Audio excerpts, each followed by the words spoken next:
Well, good evening, ladies and gentlemen, and welcome to the Technology and Innovation Centre building, a real powerhouse not only for Strathclyde but for the Scottish economy. And we're here to do many things at TIC, but most importantly we're here to stimulate discussion, public debate, and also to raise questions that are important to society more generally. And I think there's no more challenging question just now on our agenda as the one that we'll cover tonight. And of course we're here this evening to hear Daniel Mulhall, about whom I'll say a few words in a moment, on the title of the talk being the EU referendum, A View from Ireland. Daniel has spent a very fruitful afternoon. He may make reference to it himself with a number of our academics. We also spent about 40 minutes over a cup of tea arguing about the rugby game on Saturday. This guy, Joubert, should never have been anywhere near the game. It would have been a walkover with a real referee on the park, but never mind. I was being texted by good friends of mine from the Irish side who were in the stadium, so we agreed that the best team won in the end. So many congratulations to our friends in the Irish team.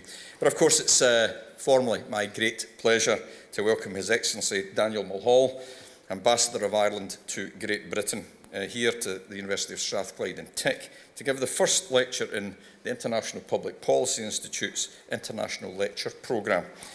Daniel comes to speak to us with a very wide-ranging international experience in his professional background, from postings in New Delhi, Vienna, Brussels, of course, and even Edinburgh, which we refer to, Daniel, as the Far East. As a former Consul General of Ireland in Scotland, and Daniel knows the country very well, he was also, of course, Ireland's ambassador to Malaysia, Thailand and Vietnam, and from 2009 to 2013, he was Ireland's ambassador to Germany. So a man with great geographical coverage and great depth of his understanding how policy impacts on society.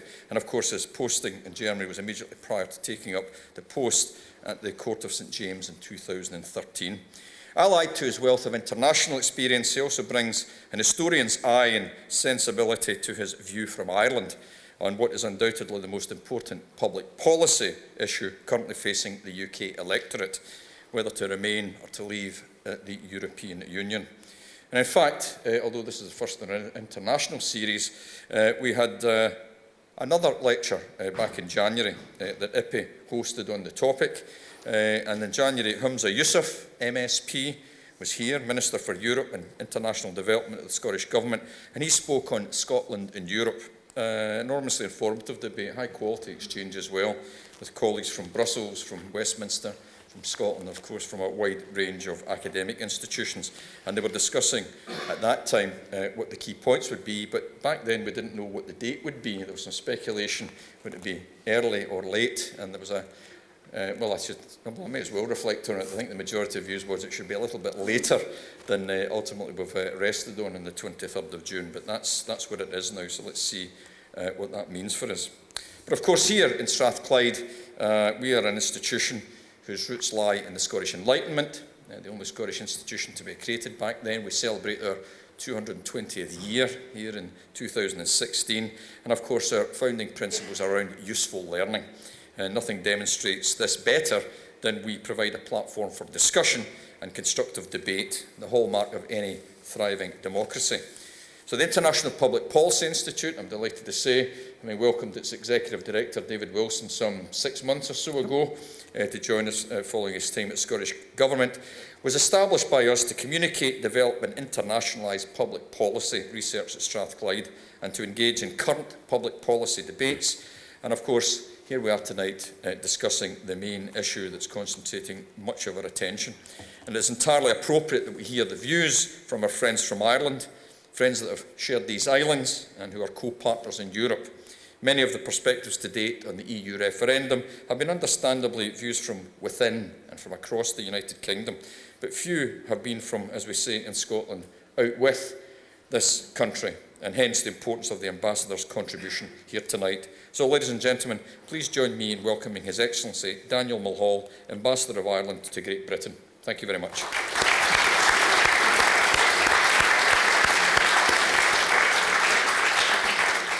Thank you, Principal, and welcome to everyone here tonight.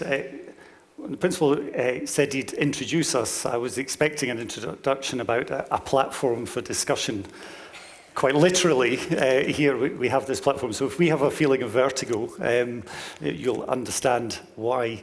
But we were keen to record this session. I'm delighted to have the ambassador here to talk about the EU referendum. But before we get started on the more formal proceedings, I just wanted maybe to ask the Ambassador a couple of questions, particularly given the last week that you've had. Of course, last week was St. Patrick's Day. I just wondered if you want to share what the last few days has been like for you.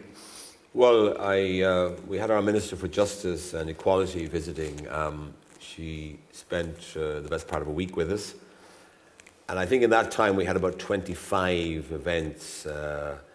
I recommend St. Patrick's Day as an opportunity for promoting Ireland and our identity, our culture, and indeed our business interests, because we do that as well.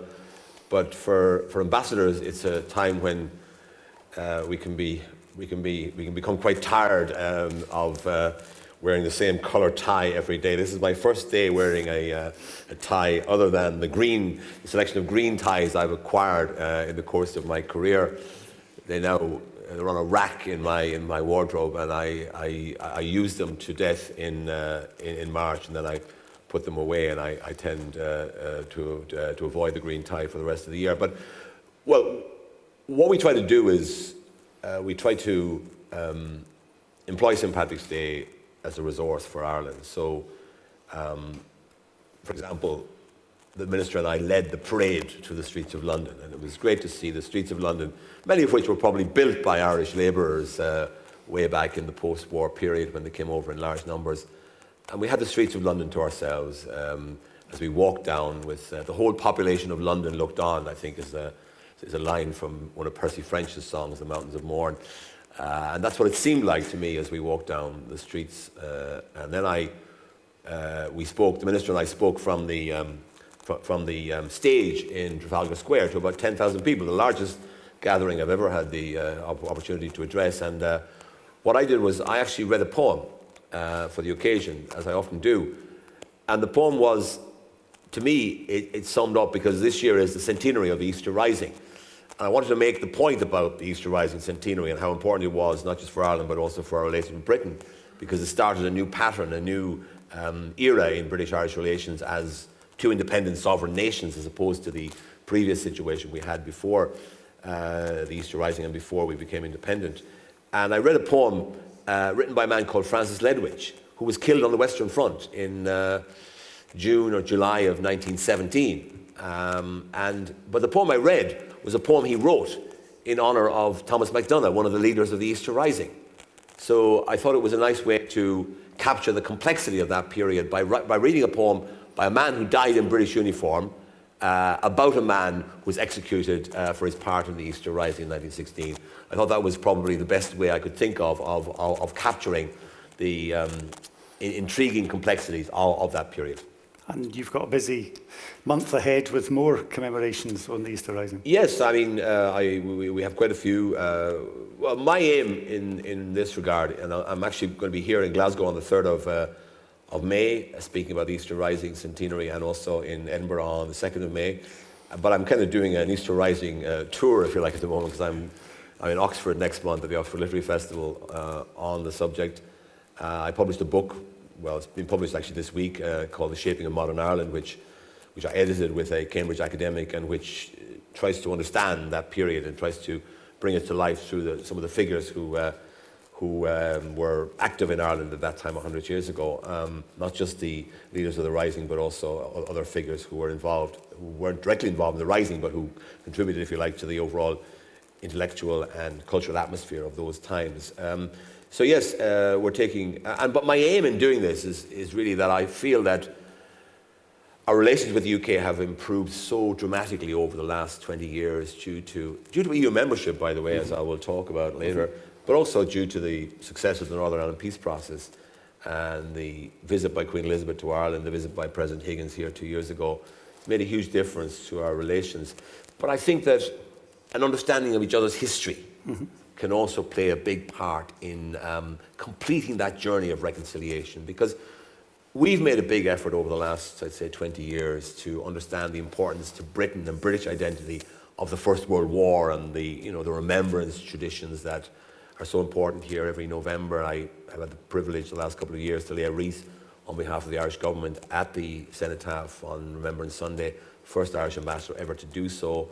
But I think this year is an opportunity maybe for people here to make a little bit of an effort to understand the separate dynamics of Irish history and how important the Easter Rising is to us in the story of Ireland's emergence as an independent country. And one of the things we've been discussing this afternoon has been the way that poetry helps you to both undertake the activities of being a diplomat, which will maybe come on later, but it's also helped to understand that sense of history or that journey that Ireland has. Well, I mean, I wouldn't claim to be the greatest expert in the world on literature, but I have a degree in literature, but I mean, history. But what I find helpful about literature is that it's an easy shorthand in terms of trying to get a grasp on what happened in the past. You can read some of the, and also the sources are available. They're printed, they're published, so you don't have to go to the dark, or you don't have to go to major libraries to get access to archives. You can actually read the stuff in the original. And for example, this week I'm tweeting on my Twitter account at Dan Mulhall. I'm tweeting quotes from W.B. Yeats's great poem Easter 1916, which I think is the best short introduction to the Easter Rising, because Yeats was not a cheerleader for the Rising. He was ambivalent about the Rising. He thought some of the leaders were not, they were people that he didn't really value very much. In fact, much of the poem is devoted to telling how he didn't like some of the people involved or didn't approve of their politics. But at the same time, he was impressed by their idealism and by the fact that they were willing to sacrifice themselves for an ideal, and he, I think, somehow was fascinated by that, and it brought this wonderful poem from him. So the poem like that is really a very good short introduction to the Rising, and I often recommend it. I often indeed read it for people because I feel it deserves to be better known, especially at this time as we approach the centenary. And the extraordinary thing is that Yeats, within months of the Rising, could write this line, all changed utterly, a terrible beauty is born. You'll notice he didn't say a wonderful beauty or a terrible tragedy. It was a terrible beauty. So he understood that there was an ambivalence in his attitude towards the Rising. He understood that it had its positive sides in terms of the idealism that inspired it and the cultural backdrop to it, but it also had a terrible side as well, because it did involve violent upheavals and the loss of many innocent lives in the civilian population of Dublin during that week of conflict in Dublin 100 years ago. So that's what I find. I find that it is a very good way of introducing people to Ireland and to Irish history. And the same is true of Joyce's works. Ulysses is a great portrait of early 20th century Ireland. And if you want to know why the Rising came about, I would say read Ulysses. Read the kind of attitudes that run through Ulysses and that run through Joyce's other works, Dubliners and A Portrait of the Artist as a Young Man. They do give you a sense of what the country was like on the eve of a revolution that eventually took place in Easter 1916. Okay, thank you. Well, we've introduced the themes of tonight, which is very much about politics and poetry. And for those you don't know, I'm sure you know, it's World Poetry Day today, so there's very much a link in that. But on that thing, can I invite you, Sure. Ambassador, to formally make our lecture? Sure. Thank you. Well, actually, you've already drawn me out on the subject of poetry, but I'm actually going to... You may wonder why I'm starting a talk about Ireland, the UK and the European Union and the referendum coming up with a quote from a poem. But it is World Poetry Day, and this particular poem, to me, has absolute entitlement to be used as an introductory paragraph to a talk about this subject we're dealing with this evening. And the poem is called The Second Coming. I'll just recite the first verse. Turning and turning in the widening gyre, the falcon cannot hear the falconer. Things fall apart. the centre cannot hold. Mere anarchy is loosed upon the world, and everywhere the blood-dimmed tide is loosed. The ceremony of innocence is drowned. The best lack all conviction, while the worst are full of passionate intensity.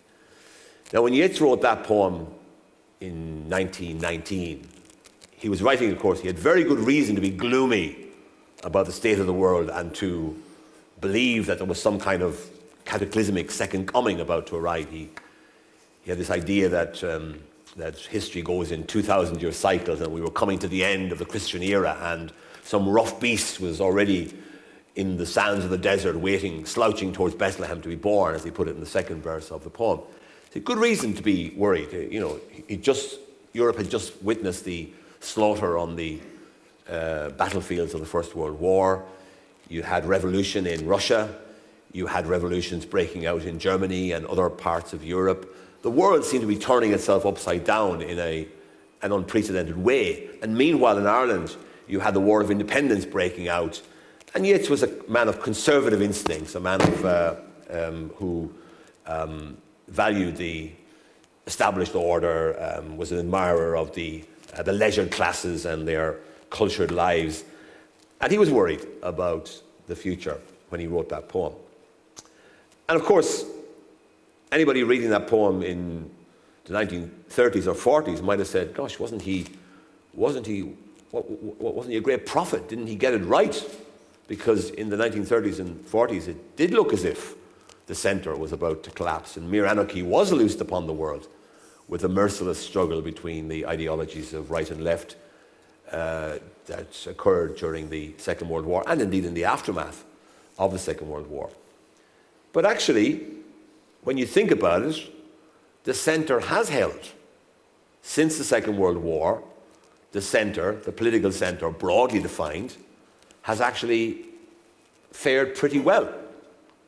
And the total collapse that Yeats feared when he wrote The Second Coming hasn't come about. And in fact, the shattered edifice of European civilization was put back together again in the late 40s and 50s. And the European Union played a major role in that reconstruction of a Europe that looked as if it had fallen apart with the violent upheavals of the First and Second World Wars. So, what I want to argue is that the European Union has been a big part of the success story of post-World War II Europe. It's not the full story, of course. There's a lot more to the story than just the European Union, because people tend to exaggerate the omnipotence of the European Union. And in fact, I like to make the point that if you look at the things that most people are worried about, they've got little or nothing to do with the European Union. Education is essentially a national competence. We run our own schools and universities. The EU is supportive but has no direct role in the education sector. The health service is a matter of national competence. We run our own hospitals and health services without any involvement by the European Union. Social welfare is essentially a national competence. Each country decides for itself the level of the benefits it wants to provide to its people and the level and the type of benefit it wants to provide and the conditions on which these benefits are provided. Defence is a national matter. Foreign affairs is largely, we run our own embassies without any reference to the European Union. There are some competences in the foreign affairs area, that's sure, that is true, but essentially the foreign policy area is still an area of national competence. So all the things that justice, again, national competence. There is some European competence, but the UK has opted out of that area and can opt in on a case-by-case basis when it makes sense to cooperate, for example, with regard to the European arrest warrant, which enables people to be transferred to Britain for trial if they're wanted for crimes committed here and have fled to other European countries. And likewise, it allows other European countries to get people back from the UK who may have taken refuge here following criminal activities in other parts of Europe. So my point is that it's wrong to exaggerate the centrality and the omnipotence of the European Union. Essentially, what Britain is involved in. Now, it's different for Eurozone members, by the way, because the Eurozone has developed teeth, and it has become quite a significant area of, shall we say, European involvement in a key area of public life, which is fiscal policy and monetary policy. These are now very heavily influenced by European cooperation and European integration under the treaties, and indeed under the fiscal pact that was agreed a few years ago. But for Britain, essentially Britain is a member of the single market, which is essentially a free trade area with some bells on it.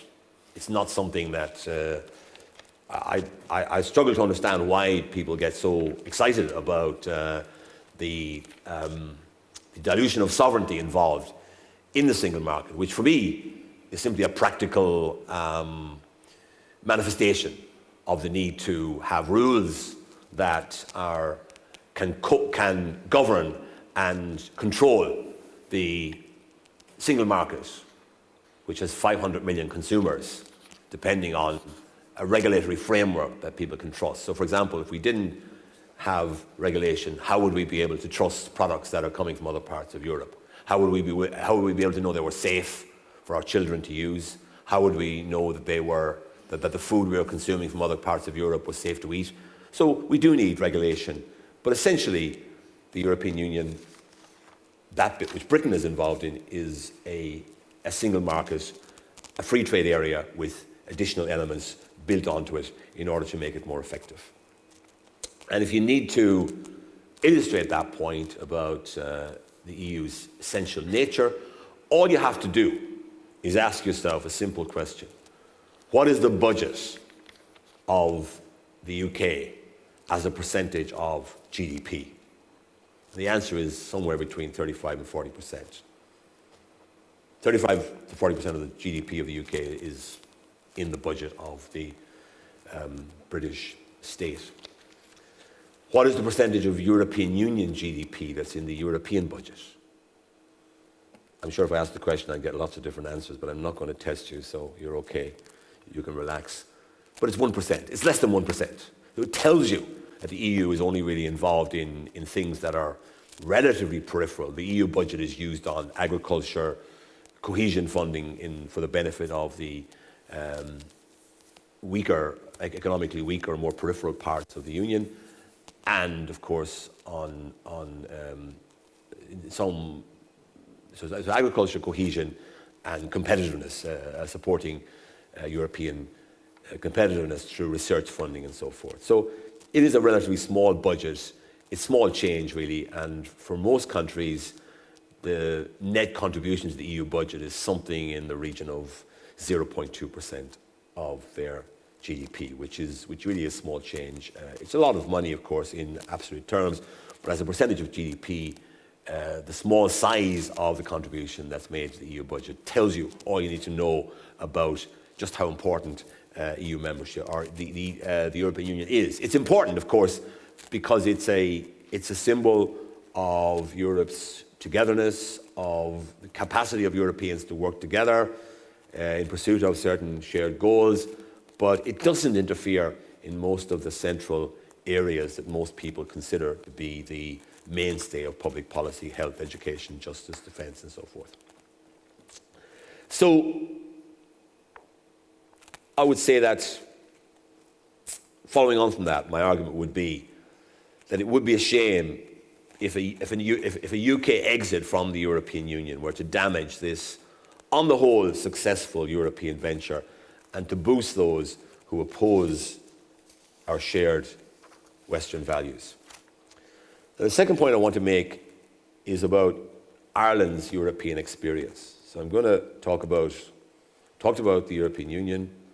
I want to talk about the Irish story, then the British Irish, relations element of the story, and then a little bit about Brexit in conclusion. So on the whole, Ireland's European story has been a very positive one.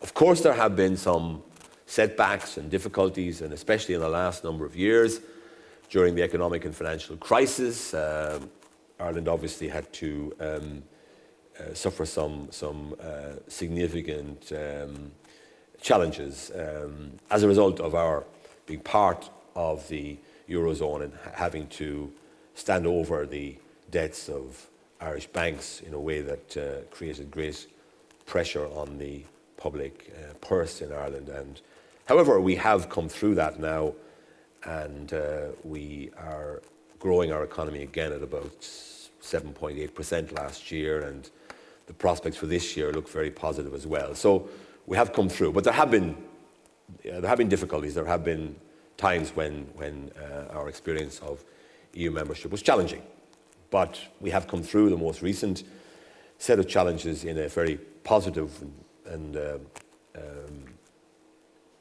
in a very positive way, and I think it's to the credit of our people that we managed to make the adjustments required in order to put our economy back on a strong footing again. But if you want to know about the Irish story of European Union membership, all you got to do is think about the fact that our GDP per capita when we joined the European Union was about 2/3 of the European average. So we were the outlier.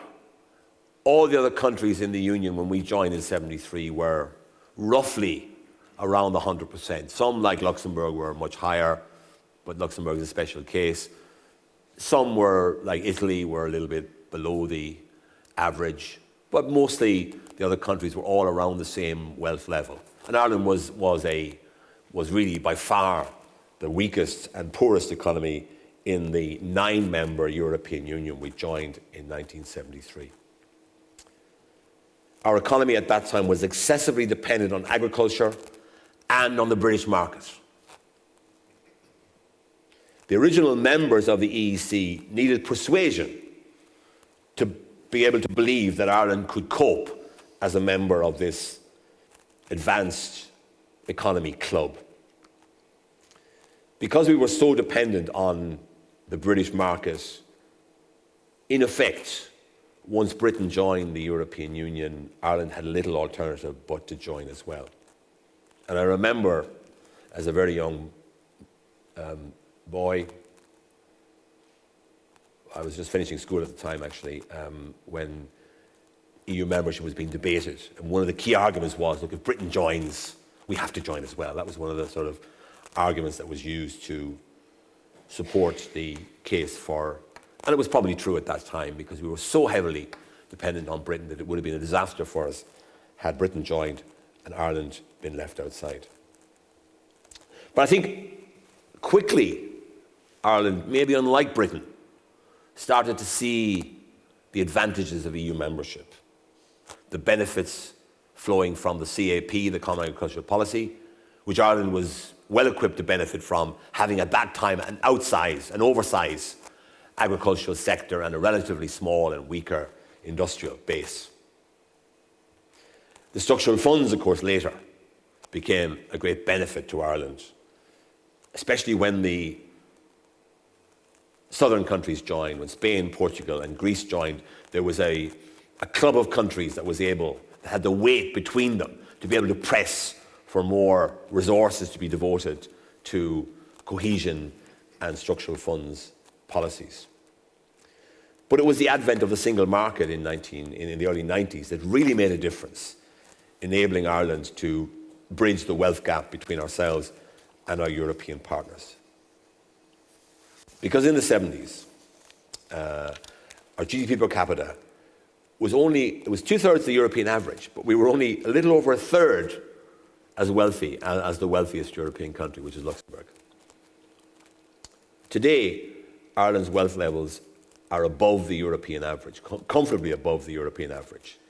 And that is, I suppose, that makes an unanswerable case for EU membership.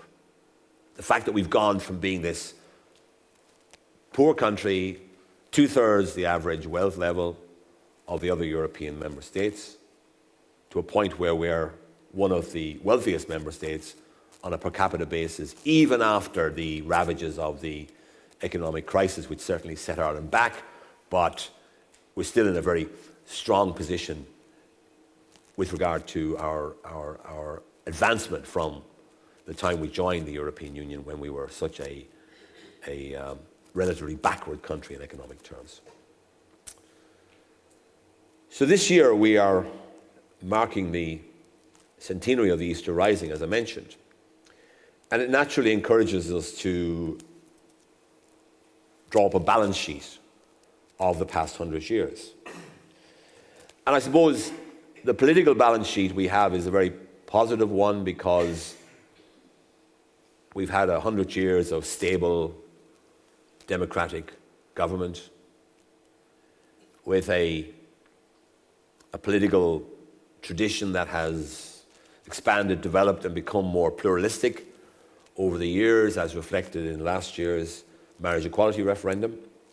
So politically, the record, given that we started our national journey, our journey of national independence, in a situation of conflict following a 2-year war of independence, and then a civil war that lasted a year and divided Ireland politically and created great material damage, and the fact that we came into our independent nationhood at a time when Europe was going through a very difficult period in the 20s and 30s with the Depression and then the advent of war. So our achievement politically has been very good, I would say, and difficult to challenge.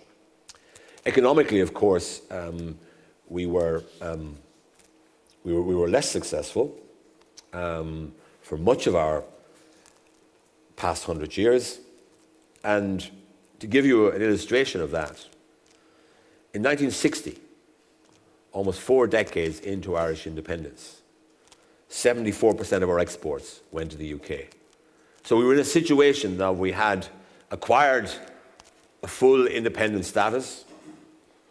A republic was declared in 1949, but in effect, there had been a de facto republic since 1937 with a new constitution.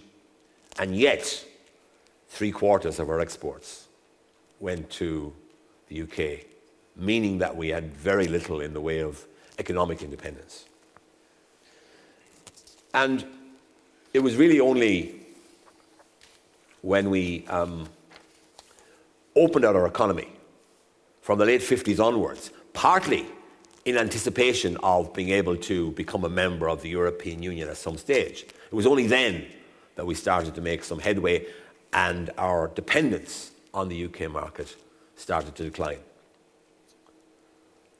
Another feature of the Irish situation that differs from Britain is the fact that from the very beginning, Irish political leaders talked up the European Union. They were enthusiastic. They were unbridled in their enthusiasm for it.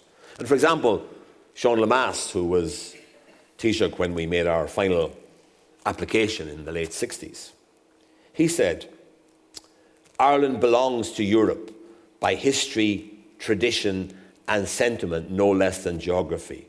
Our people have always tended to look to Europe for inspiration, guidance, and encouragement." I don't think you would get a similar sentiment expressed in such terms here in Britain, either today or probably also in the past. Another feature of our experience is that from the very beginning, we had little or no concern about sharing or pooling our sovereignty. In fact, when I joined the Foreign Service first in the late 70s, one of the first concepts that I became familiar with was the pooling of sovereignty. That sovereignty wasn't something that you kept in a glass case and admired in its pure, pristine form. It was something to be used in order to get the best outcome for your country. And this was very much the ethos that ran through the Irish attitude to Europe from the very beginning. And I just quote you a paragraph from the white paper on EEC membership, published in 1972 in preparation for the referendum that year on approving Ireland's membership of the European Union. And it said, there is no form of cooperation between nations that does not involve, for them, some limitations on their freedom of action. Countries willingly accept such limitations where they consider that their interests are being served by participation in the international cooperation involved. Ireland is no exception. So here you have, at the very beginning, an attitude of mind, which was that, of course, we need to dilute some of our sovereignty in order to get the benefit that comes from being a member of this wider family of nations. And again, I think that tradition doesn't seem to have much resonance here in this country, although I do notice that the Prime Minister talks about sovereignty in, I think, very similar ways, but it's not something that I've heard very often from British public figures down the years. So I would say that our attitude to EU membership has always been fundamentally different from the British attitude. And I understand why that is, because Britain has a different history, different traditions, a different sense of itself. And I think for many people here, for many people in this country, the idea of EU membership doesn't seem quite as attractive as it seems to a country like Ireland, where we have a strategic national objective, which is to develop our economy, and we're willing to make the sacrifices involved in order to do that, because we recognise that the alternative to EU membership for us is probably a return to rather excessive and unhealthy dependence on the economy of our nearest neighbour. So, in a way, EU membership has helped Ireland to escape from the shadow of the dominance of Britain economically over Ireland, which persisted long after the independence of Ireland became a reality. Now, my third point is about the impact of membership on British-Irish relations. One of the unexpected benefits of EU membership has been the positive effect it has had on our relations with the UK. I want to argue that being partners within the European Union has helped to transform relations between our two countries. It has helped us to understand the many things we have in common, which might not have been apparent to us before we joined. Sitting around that table in Brussels, or Luxembourg, or Strasbourg, in an environment where it's not just a British-Irish negotiation. Because I can remember in the 60s watching Irish television news in the evenings as a boy and seeing Irish ministers on the steps of an Aer Lingus plane off to London, cap in hand, looking for concessions, trading concessions from the UK government. That was not a good basis for a relationship. Now we work with each other around the table as equals. Of course, we know that Britain is a powerful country and we're a much smaller country, but at least within the European Union, you sit around the table as equal sovereign states. And it helps greatly to soften relations when you can discover things you have in common, as opposed to the things you might have thought in the past divided us and created tension between us. And for example, today in Brussels,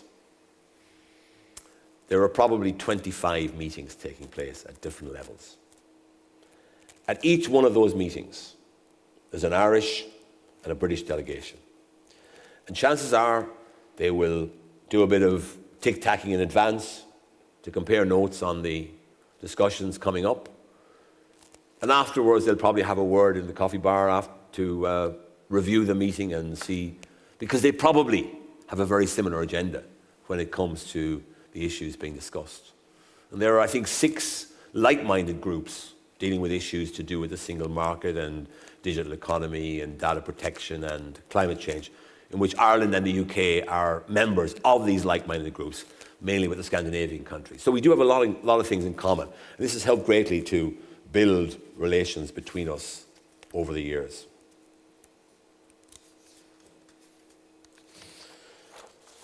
Membership has also been very good for our trading relationship. I told you that we were excessively dependent on the UK market when we joined, and we were excessively dependent on one sector, which was agriculture. That trading relationship has blossomed. It's gone down in terms of percentage, because it was probably 60% when we joined the EU. That is, 60% of our exports went to the UK. Now it's 15%. So a much healthier level. But of course, the volume is vastly greater. And last year, goods and services were traded between us to the tune of about 65 billion euros, which is about 1 billion pounds a week. So this is a major trading relationship anywhere in the world, especially between countries, one of which is the size of Ireland, 4.6 million people. Now, in those circumstances, we naturally fear the impact of Brexit on our trading relations with the UK. Now, no one can tell you exactly what that impact will be, because it will depend on the nature of the new relationship devised between Britain and the EU. But it's hard for me to believe that a country can leave the European Union and enjoy precisely the same access to the single market without any of the obligations of membership of the European Union. So my conclusion is, based on rational analysis, is that there will have to be some diminution of trade. And one of our research bodies recently suggested it could be a 20% reduction. That would be disastrous, obviously. But let's say that's a bit high. Let's say it's 10%. Well, 10% of 65 billion euros is 6.5 billion. And if there are 200,000 jobs in Britain and Ireland, well, 200,000 in Ireland, 200,000 in Britain, dependent on exports back and forth between our two countries. If you do a crude analysis, a 10% reduction in exports could be a 10% reduction in job numbers involved.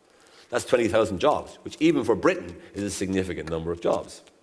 Obviously for Ireland it's an even bigger. Now, I'm not saying that would happen, because presumably some of these companies would find other outlets if the trade with Britain was to be reduced. Some would find other outlets for their exports and the jobs would be preserved. But there would certainly be a negative effect. And we worry about that for obvious reasons. Now, another area, of course, where we have concerns is in relation to free movement. Now, I know that the Common Travel Area predates the European Union, and that Irish people have always had a unique status here in Britain as what they call, well, we have a special relationship because the act, the act that was passed by the Westminster Parliament in 1949, the Ireland Act, basically treats the Irish who live here in Britain as if they were British citizens, although they're not. So it's a very privileged relationship, very privileged status that Irish people have here. And I'm not saying that that would disappear overnight in the event of Brexit. But naturally, we worry when we hear people who want to see Britain exit from the EU talk about the need to control our borders. What does that mean in the British-Irish context? Does it mean that there could be some threat to the Common Travel Area and to the freedom of movement that exists between Britain and Ireland and has existed throughout our independent history? And obviously, we don't want to see anything happen that would affect the status of Irish people in this country. And therefore, the best way to protect that status is clearly for our current relationship to be maintained. And that would involve no risk of disruption to these free movement principles that have served us so well over the past century. Another fact is that, in our view, EU membership has had a very helpful impact on Northern Ireland. It has benefited from the effects of EU spending on agriculture, cohesion, cross-border cooperation, and financial support for the peace process, because Northern Ireland peace process has received considerable direct financial support from the European Union, plus all the moral support and encouragement and so forth. And then another point is that the transformation of the Irish economy on the back of our EU membership has made Ireland an increasingly important market for British exporters. And that has helped also to soften the relationship and make it more cooperative, more collaborative, more collegial, with fewer spikes to it. Because in the past, Ireland was a small and miserably underdeveloped economy. Now it's a fully developed economy, a neighbouring economy to Britain. And for example, Ireland is the 5th biggest export market for British exporters, with 4.5 million people. It's an extraordinary fact. In fact, Britain exports more to Ireland currently than it does to India and China combined. Countries with a combined population of 2.5 billion. So that's an indication of the stakes that are out there in relation to the Brexit referendum. Now, another point I want to make is that our relations have been helped greatly by our success in jointly handling the Northern Ireland peace process and bringing it to a successful conclusion, and then working to ensure the institutions continue to operate despite the difficulties that inevitably have arisen between the two communities. And it seems to me that the mutual confidence required between the two governments has developed within a European framework.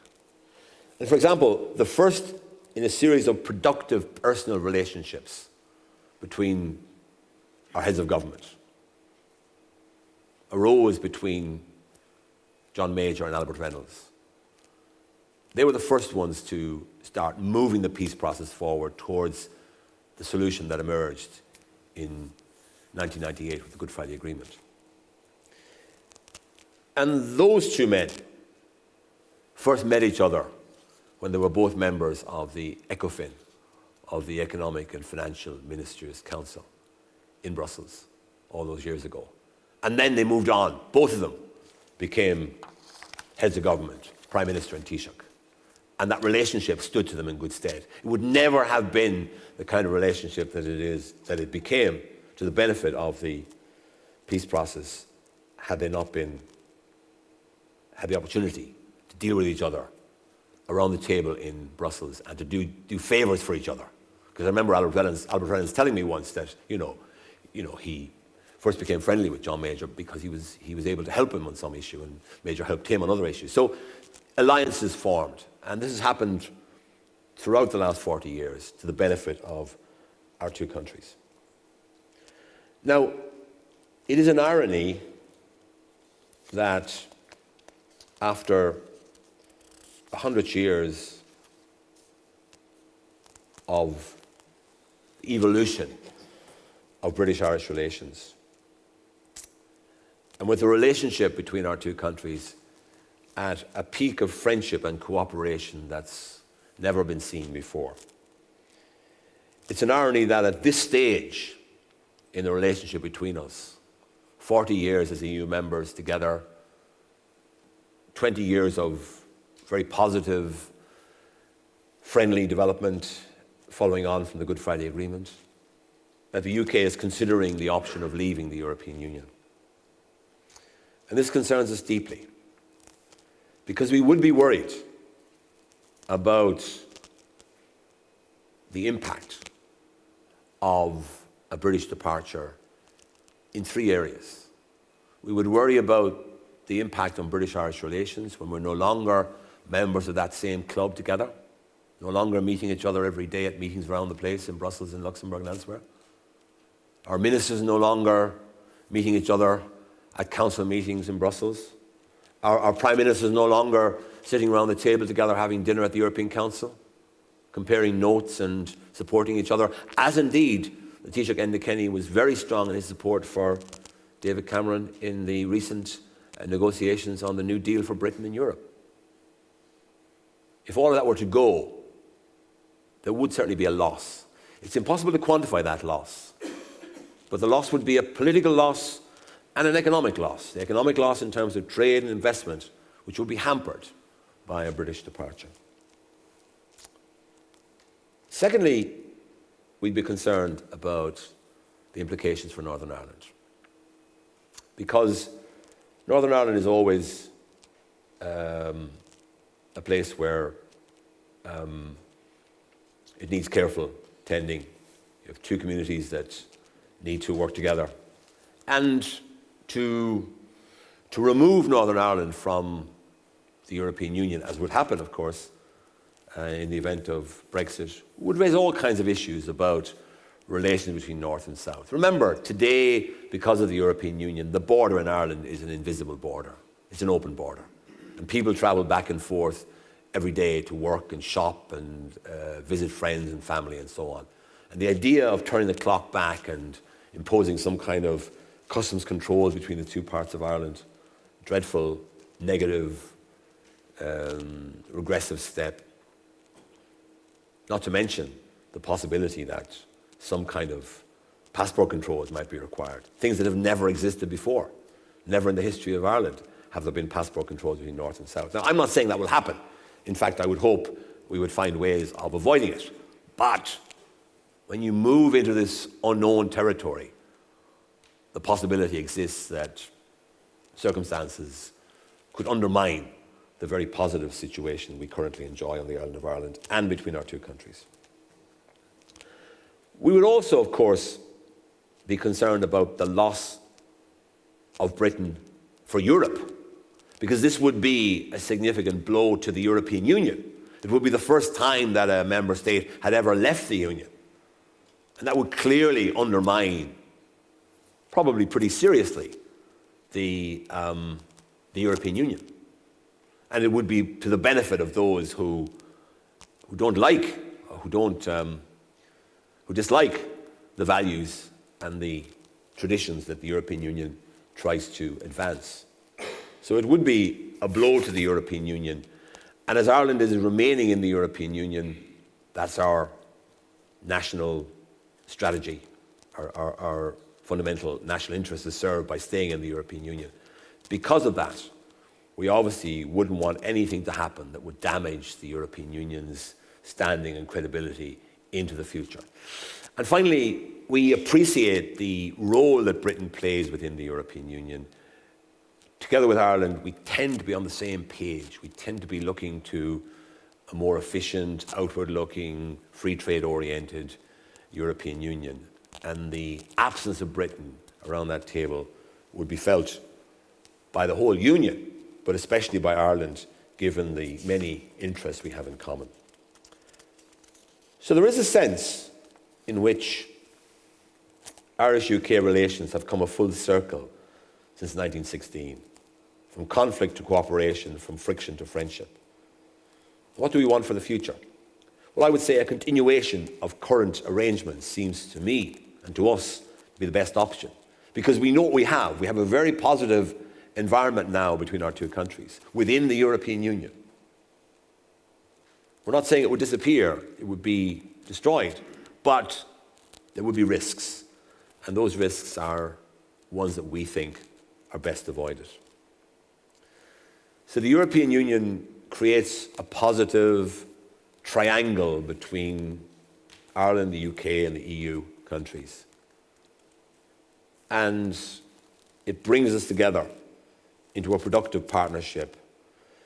And even though we know there are many challenges facing us for the future, it seems to us at least that those challenges can best be met by working together as Europeans rather than risking going our separate ways with the implications that that may entail. So it would be a misfortune if Ireland and the UK were to find ourselves separated, even to a limited degree, by no longer being close partners within the European family of nations. We value the success and the advancement of Irish-UK relations within the EU, and we see risks in Brexit which are best avoided. Thank you very much.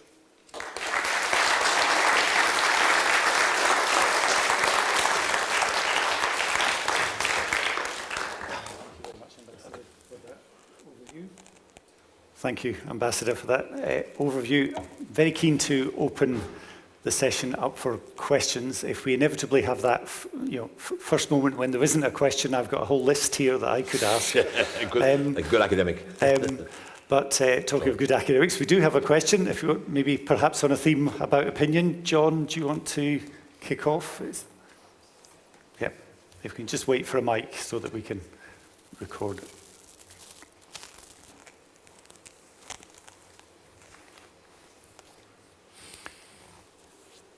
Thanks so much, Ambassador. John Curtis, Strathclyde University. If the UK as a whole does vote to leave the European Union, it is highly likely it will do so on the back of a majority of votes both in Scotland and in Northern Ireland to remain inside the European Union. So if in those circumstances, let's leave Northern Ireland to one side, if in those circumstances Scotland did decide to sue for independence from the UK in order to maintain its status inside the European Union, would the Irish government be supportive of that manoeuvre?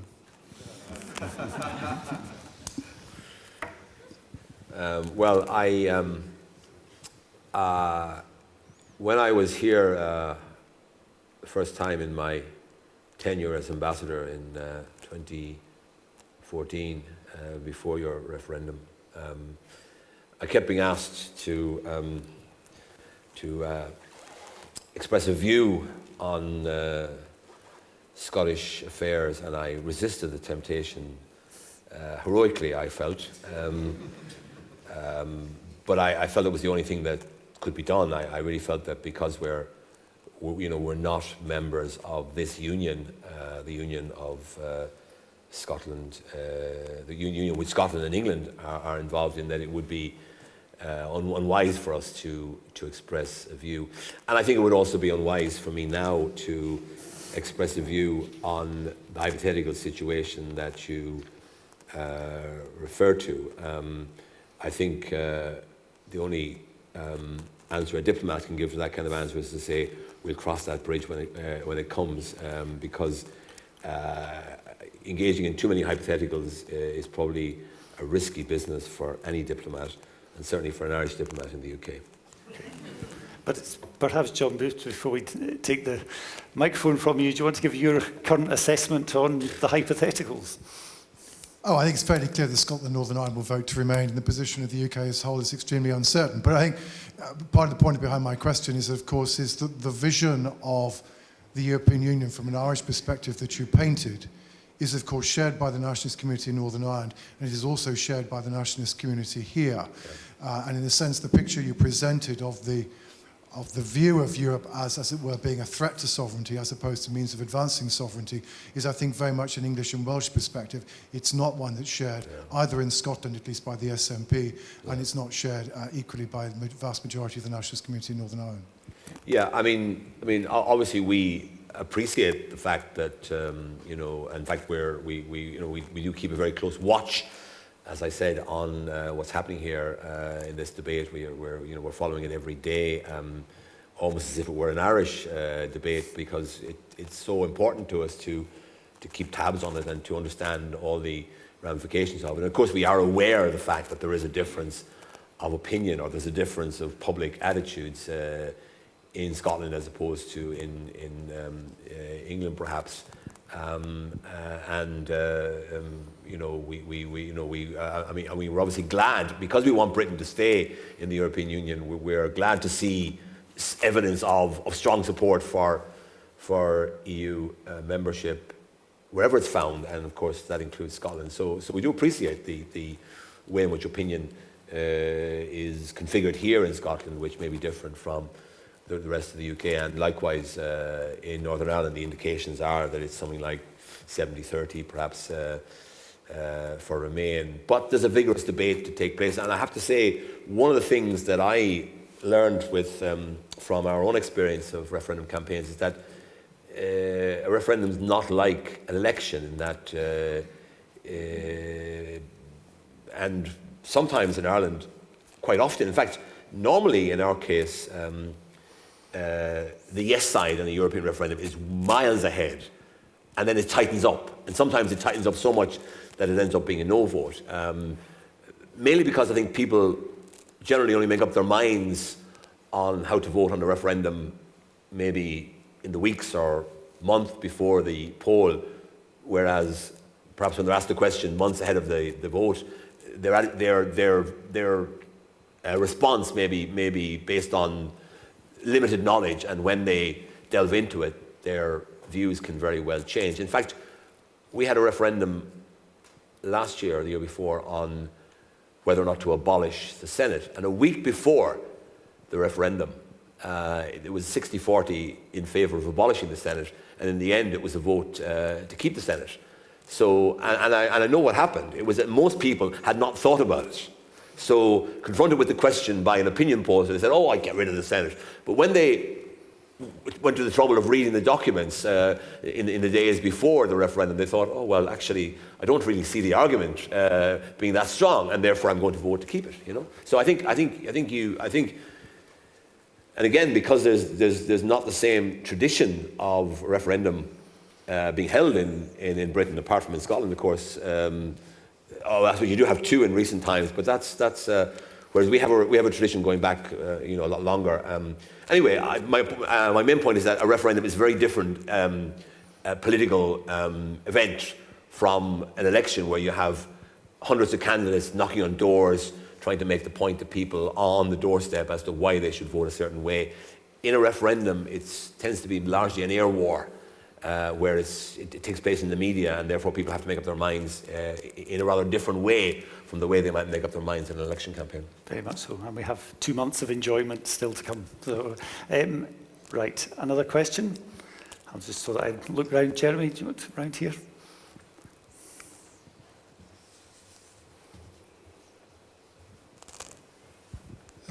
Thank you very much, Ambassador, for that fascinating talk. I'm somewhat older than most people in this room. I was born 71 years ago yesterday, just at the end of the Second World War. And I'm very much aware from my early years of the tensions that existed within Europe, the tensions that existed between the United Kingdom and Ireland following that war, and how important European Union in its different incarnations has been to not just economic growth and prosperity, and I'm an economist, so I agree with everything you said on that front, but also on the political front. And I just wonder whether you have any concerns that there's something of an inherently Little Englander approach that is tempting towards Brexit, which might weaken the whole solidarity and security in Europe just at a time when tensions could be regathering on the borders, and when European solidarity is perhaps going to be more important than it has been since the times I was a wee baby. Well, I was thinking about this today, coming up on the plane, about the whole migration issue, for example, which is a major challenge for Europe. It's probably since the early years after the Second World War, we haven't really seen movements of people of this scale into Europe. I mean, more than 1 million people came in last year unexpectedly, because 3 or 4 years ago we would never have imagined, when we were in the midst of the Eurozone crisis, the issue of migration would not have been seen as anything to worry about. Now it's clearly a major challenge for the European Union. And if you look at what happened last week, I'm not saying it's a solution to the problems of migration, but it does demonstrate a capacity that the European Union has when it's challenged, when it's confronted with a serious challenge to some aspect of its own fabric. It can respond with some degree of innovation and come up with ideas that at least have the capacity to, and I'm not saying this solution or the deal that was struck last week is the end of the story, because after all we don't control the pitch here, because there are factors at work here that are beyond the control of Europeans. In fact, they're beyond Europe. The situation in Syria being the best example. But it strikes me that this is a good example of how Europeans working together can actually come up with creative ideas for dealing with challenges that otherwise could be very difficult to manage. So I'm not an alarmist, by the way. I don't go with this idea it's catastrophe if something happens and so on. I think, we have to cope. But I do take the view that if Britain were to leave the European Union, it would not be a happy, clappy, friendly separation. I think there would be a bit of spikiness there, because I think that the other European Union member states would need to come together and collectively demonstrate that EU membership has a value, and that no longer being an EU member has a downside to it. And my fear is that Ireland, as the country that's most connected, that's most strongly connected, closely connected with the UK, would suffer disproportionately from any tension between the European Union and the departing UK. Okay, thank you. Right, any more questions? This is the gentleman here.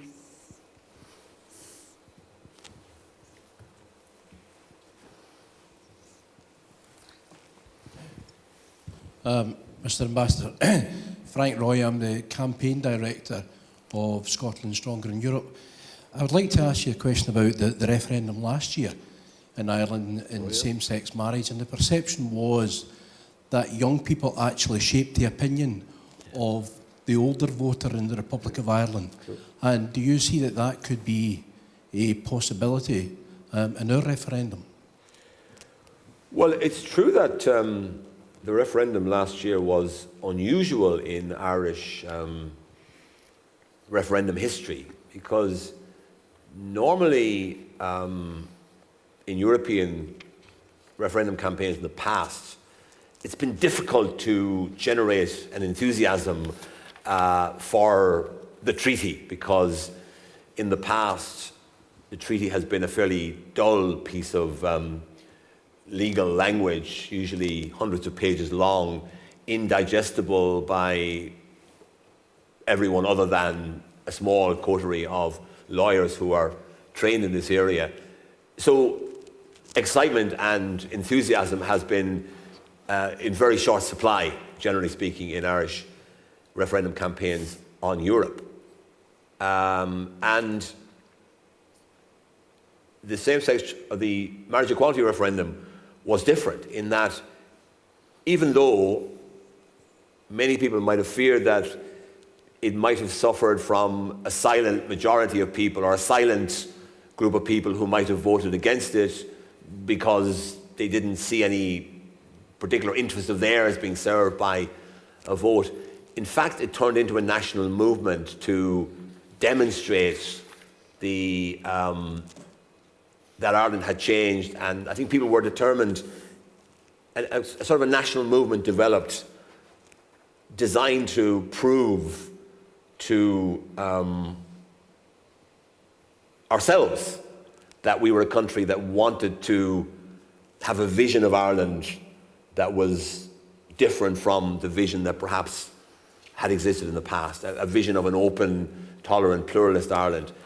And yes, young people did play a major role in that, and it is true that, for example, the Home to Vote campaign, people travelled from all over the world who had only been away for a few years and were still registered to vote. They travelled home to vote, and they had a hashtag, Home to Vote, and it was a great party atmosphere. And it's just difficult to create that kind of atmosphere when it comes to a European referendum, in my experience. I've seen us try to do it, but I've never seen it quite work, because Europe doesn't quite have the same capacity to excite people.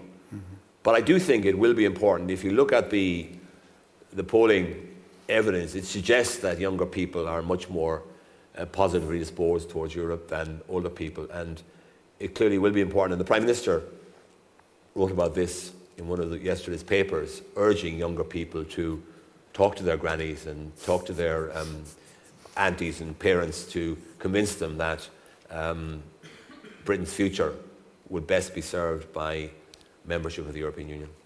Okay, thank you. Right, a last question. Patricia. Dave.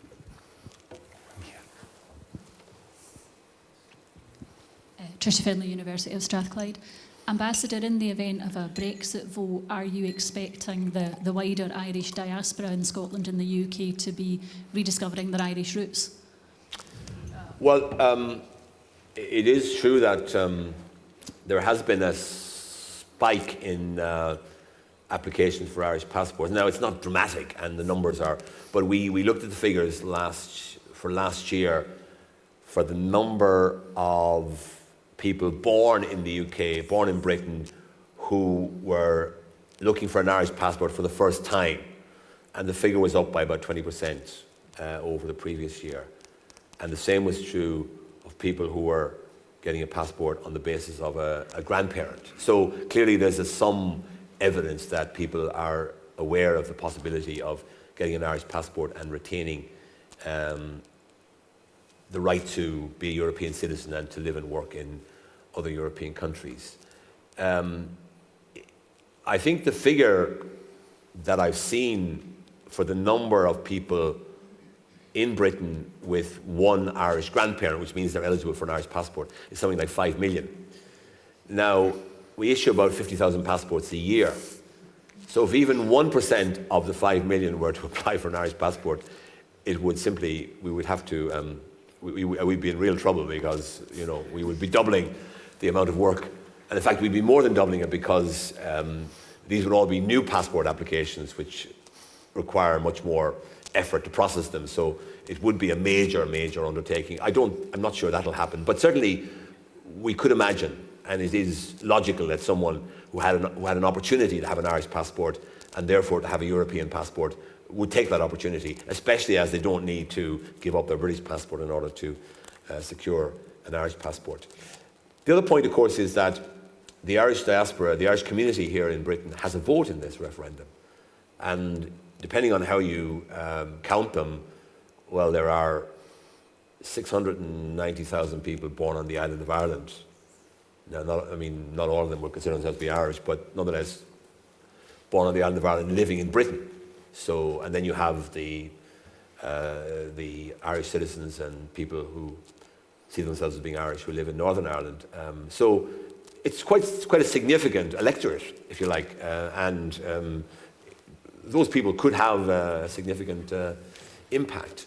There is an Irish for Europe campaign that was launched last week, which is designed to encourage, first of all, the Irish to register to vote and to vote, because some of them may be confused about their entitlement to vote, but they can vote, and in our view, they should vote. I will never tell anybody, by the way, how to vote. I will never say to anybody, you should vote a certain way. That's a matter for people to decide themselves.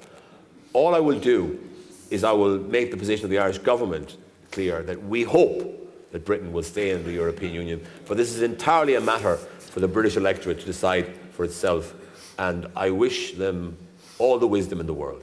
Thank you very much. Thank you.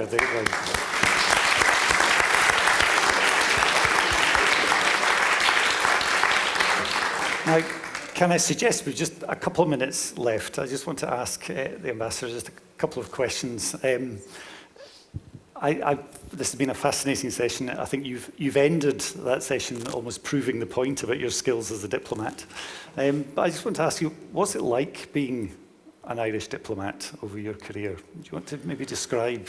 Well, it's changed enormously, of course. When I first went abroad in 1980 to India, first of all, going to India in those days was like going to the moon, because you were totally cut off from home, and we got one diplomatic bag a week with 6 copies of the Irish Times and a copy of the Sunday Independent. So we had to catch up on our reading for the previous week, the following weekend. You couldn't really phone home very easily. In fact, my daughter was born in Delhi in 1982, and I placed a phone call to my home, to my family in Ireland, and the call never came through. I had to send a telegram in the end in order to announce the birth of our daughter. So the world has changed enormously, and no matter where diplomats are now, they're connected with Ireland much more clearly. I mean, they can watch Irish television on the internet, they can listen to Irish radio, they can read the Irish Times. Most of them read it before we read it because well, those who are east of here certainly do. So, the profession has changed enormously. The second thing that's happened is that the nature of the job has changed hugely. When I first started, the job of diplomats was to talk to other diplomats. So, in those days in India, in the early 80s, my ambassador spent his time calling in at the foreign ministry, meeting other diplomats, and writing very fine reports at the end of the week, summarizing the conversations he had had with his counterparts. I just don't do that. I could do it, but I don't think anyone would really be that impressed by it at home. They're much more interested now in us getting the message across about the Irish economy, promoting investment in Ireland, promoting Irish exports, promoting tourism, promoting food exports, generally telling the story of Ireland in as many ways as we can, using whatever resources we can find, poetry, literature, music, dance, or what have you. So it's become much more of a front of house public job now, as opposed to the kind of internal diplomatic job that existed when I first started. And of course the other thing is that the job you do as a diplomat depends completely on where you are. So if I were the ambassador, when I was the ambassador in Kuala Lumpur, for example, my job there was to find connections between Ireland and Malaysia and to build them up and develop them. And the main connection in those days that we had was that there were about 1,500 Malaysian students studying in Ireland. And they were very important to our universities, and they gave us great link with Malaysia. So I helped to run the Alumni Association in Malaysia and so on. But essentially, it was a question of trying to find connections and build them up and develop them and exploit them as much as you could. When you come to a place like Britain, it's completely different, because you don't have to look for the connections. They're all around you. I rarely meet anybody that doesn't have some connection with Ireland. And that's just a reality, that they have an Irish grandparent, they have an in-law who's Irish, they go there on holidays on a regular basis, they like Irish music, whatever. There's a whole range of things. So you very rarely meet people here in this country that don't have some kind of connection with Ireland. So the job here in Britain is different from anywhere else I've ever been. We would have, last week we would have had 10 events at the embassy, I suppose. 10 events where we had people coming in, ranging from, we had a breakfast for a homeless charity on Patrick's Day. We brought in these homeless Irish people and talked to them and let them, some of them read poems and sang songs. It was great. It was a really uplifting experience. I visited a pensioners group out in Southwark, and I met a woman there who was 94 years of age, came to Britain in 1946, still speaks with the same Limerick accent she came over here with 70 years ago.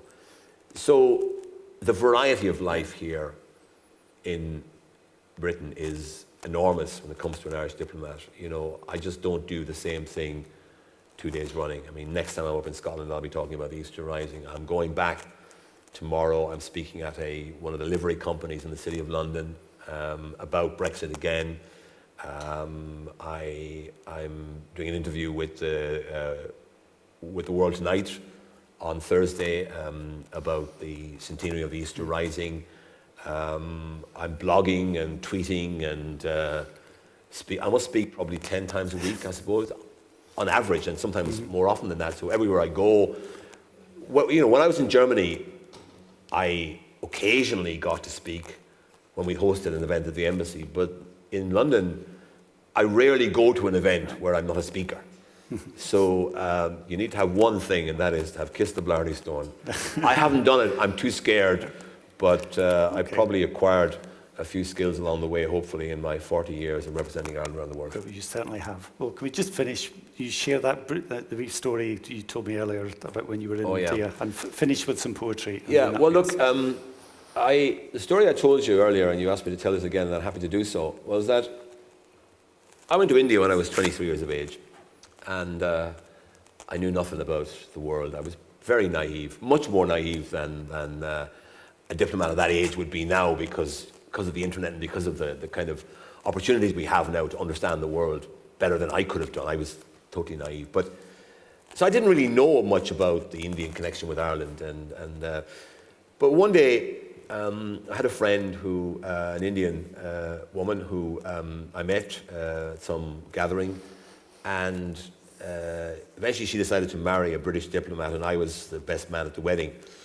And she invited me to her grandmother's home. Her grandmother was a very distinguished Indian lady.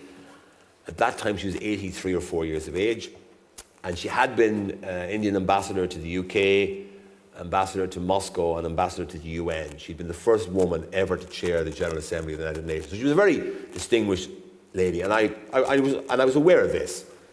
And when I went to her home, a very fine bungalow in the golf links area of New Delhi, the best area of New Delhi, as you could imagine.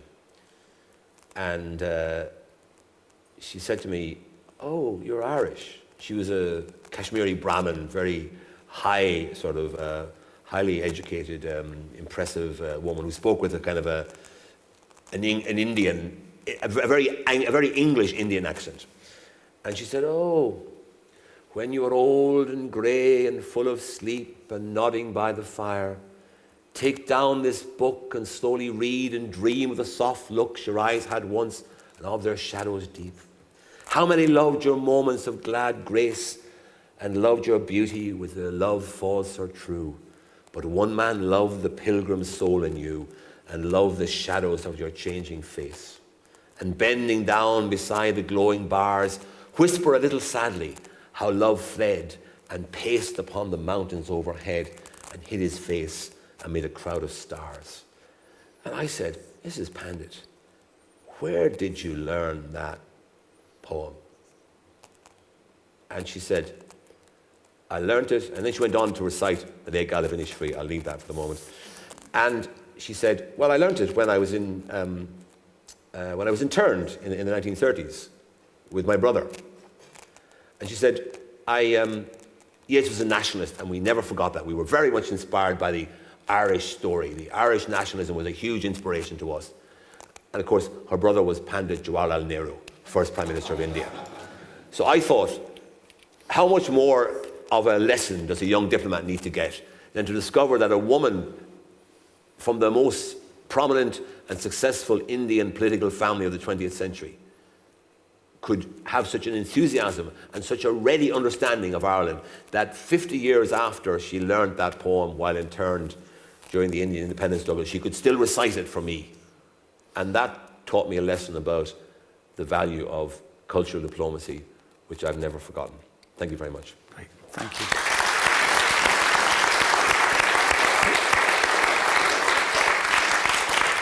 And just before we go out to it, I just want to say one thing. Of course, our Yeats, if you can say that, is Robert Burns. And there's lots of anniversaries and centenary of the Easter Rising has come up on a number of occasions. It's also the 240th anniversary, I think, of the publication of the Kilmarnock edition.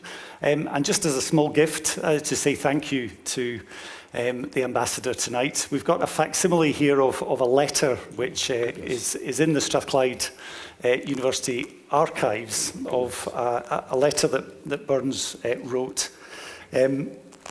Right, so let me bring it round to you. And the particular attraction to this letter, which we're keen to give you as a gift, is that it starts off. There's a wonderful phrase here, and I better get my notes because reading the original is rather difficult.